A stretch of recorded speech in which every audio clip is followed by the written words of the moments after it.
Há algumas pessoas que dizem assim: eu quero ter Jesus, mas não quero ter a igreja. Jesus sim e igreja não.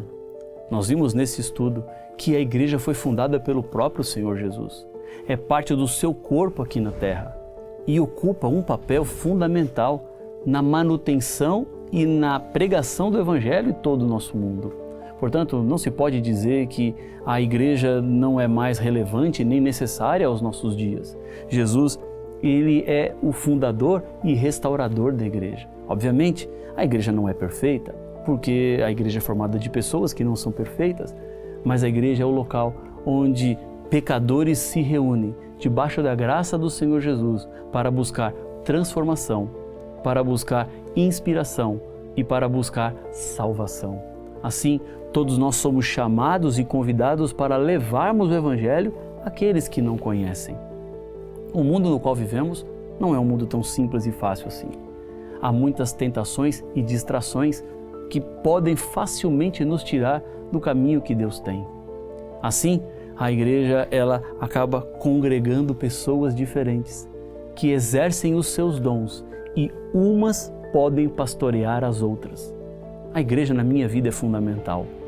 Eu frequento a igreja desde a minha primeira infância e vejo os momentos dos quais eu vivi e passei, sejam eles bons ou ruins, felizes ou tristes, mas sempre tive a presença da minha comunidade de fé, dos meus irmãos que choravam comigo ou que se alegravam comigo, que comemoravam comigo ou que lamentavam ao meu lado. Portanto, a nossa trajetória cristã, ela é cheia de altos e baixos, mas a igreja, ela se torna fundamental para que você mantenha-se vivo, para que a sua espiritualidade não esmoreça. Uma chama pequena fora da grande fogueira, em pouco tempo se apaga. Este é o papel da igreja, manter a tocha do Evangelho, da salvação, do amor, vivas em tua vida. Agora, Paulo deixou uma advertência muito interessante quando ele fala que a igreja é o corpo de Cristo na terra. Isso significa que eu passo a ser mãos e pés de Cristo a este mundo, quando eu cuido dos pequeninos, quando eu cuido daqueles que necessitam, quando eu cuido daqueles que sofrem, quando eu estou interessado no meu próximo, eu me torno parte de Cristo a esta pessoa. Muitas pessoas não lerão a Bíblia, mas elas lerão a minha vida e através da minha vida poderão compreender e entender o Deus que eu amo e o Deus que eu sirvo. Se a igreja é o corpo de Cristo na terra, obviamente, Deus nos dá um privilégio de sermos parte daquilo que Ele é aqui neste mundo. Mas também existe uma advertência da qual precisamos nos atentar. Está no livro de Atos, no capítulo 20, versículos 28 e 29. Aqui há uma advertência.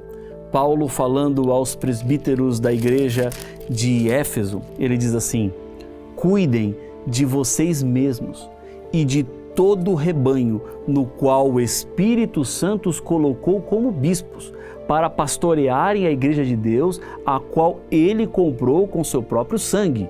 Veja, a igreja aqui tem um preço enorme, pago pelo sangue de Cristo. Eu e você não teríamos condições de comprar a igreja, mas Cristo teve, porque Ele morreu pela salvação daqueles que pertencem à igreja.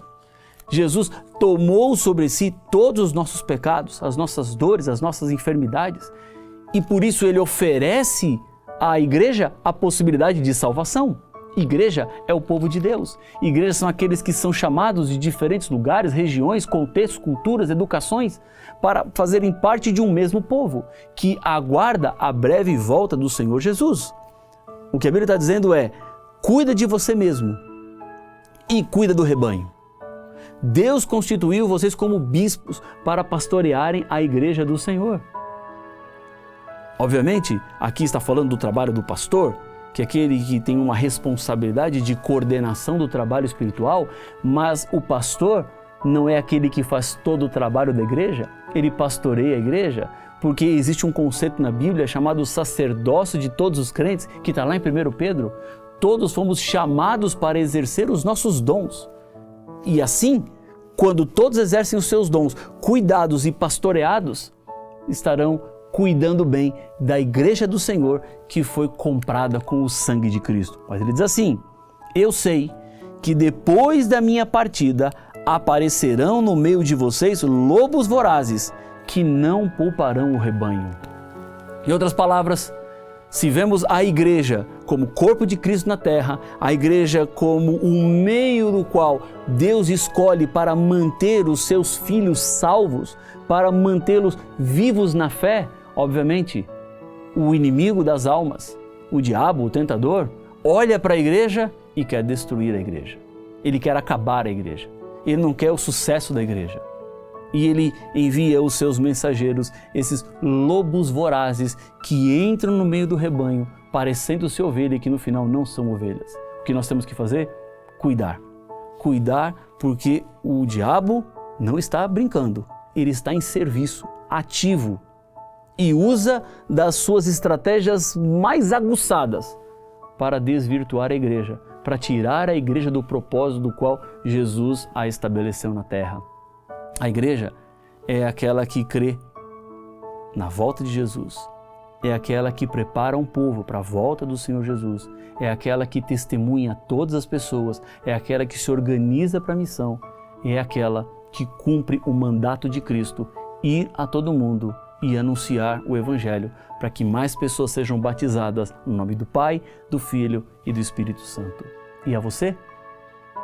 Deus está te convidando nesse momento a fazer parte da sua igreja, a fazer parte do seu povo, a unir-se nessa comunidade de fé como um só povo, uma só doutrina, uma só fé, e assim pregarmos para o mundo inteiro que Jesus em breve vai voltar. Meu convite para você é esse: procure a igreja mais perto da sua casa.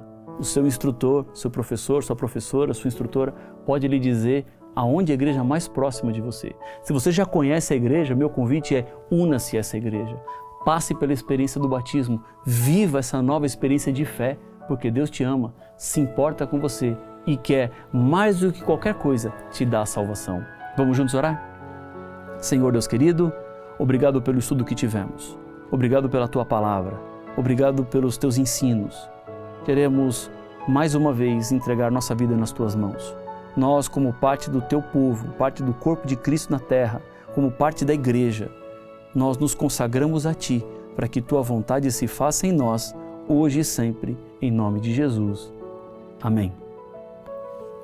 Nós terminamos, então, mais um estudo da nossa série Jesus, Restaurador da Vida. Esse foi o nosso estudo número 12 e agora vamos para o 13, que vai falar sobre Jesus e o crescimento espiritual. Que Deus te abençoe e até o próximo.